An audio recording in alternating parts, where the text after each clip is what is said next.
আসসালামু আলাইকুম, ঈদ মোবারক। আমি শরীফ হোসেন, কেমন আছেন সবাই? আজকে হচ্ছে ঈদের দিন, হয়তো ভিডিওটা আপলোড করতে আমার 2-1টা দিন লেট হয়ে যাবে।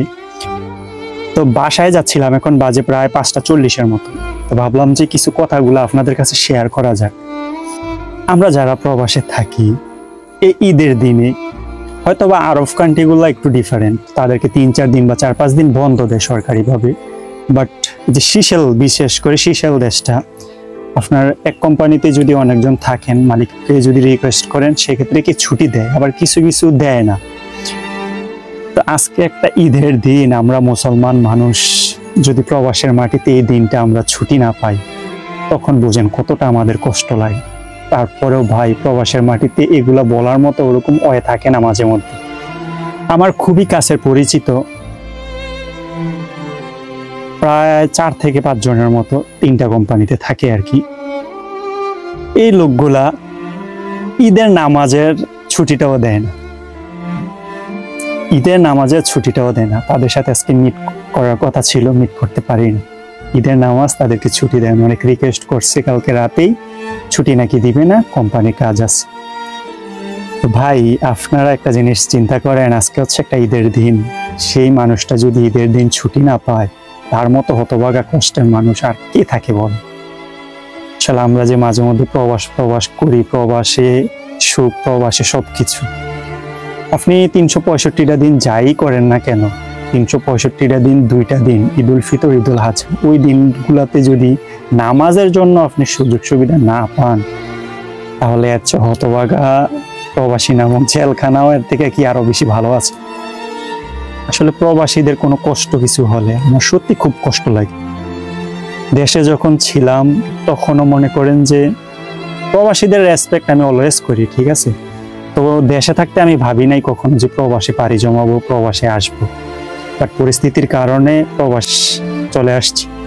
এখানে আইসা কারো যদি এরকম কষ্ট কোনো কিছু দেখি, সত্যি খুব খারাপ লাগে।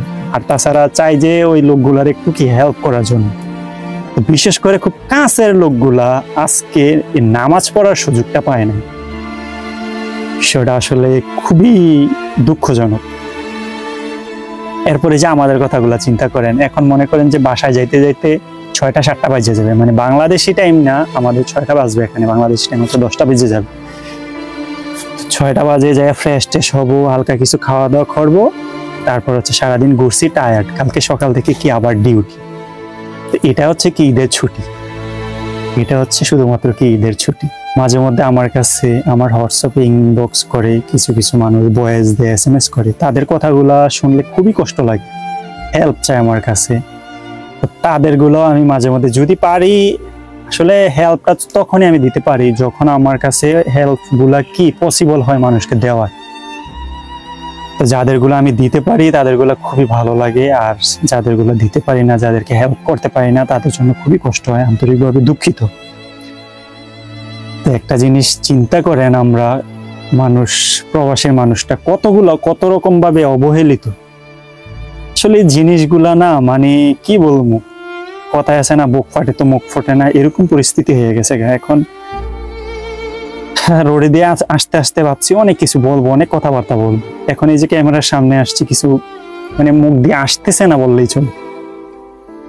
আসলে প্রবাস নামে জেলখানাটা যে কত ভয়ানক, যারা প্রবাসে মাটিতে থাকে তারা বোঝে। আসলে আমাদের কাজ নিয়ে এরকম আহামরি কোনো প্যারা নাই, আমরা আছি আলহামদুলিল্লাহ, আল্লাহর কাছে শুকরিয়া, অনেক ভালো আছি। আমাদের থেকে যারা আরো কষ্টে আছে তাদেরগুলা কি এরকম চিন্তা করেন ভাই।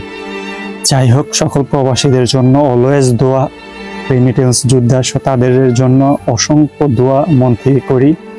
সবার কাছে রিকোয়েস্ট, সবাই দোয়া করবেন সকল প্রবাসীদের জন্য, আমাদের জন্য, যেন আমরা উপকার করতে পারি। ভালো থাকবেন, আল্লাহ হাফিজ।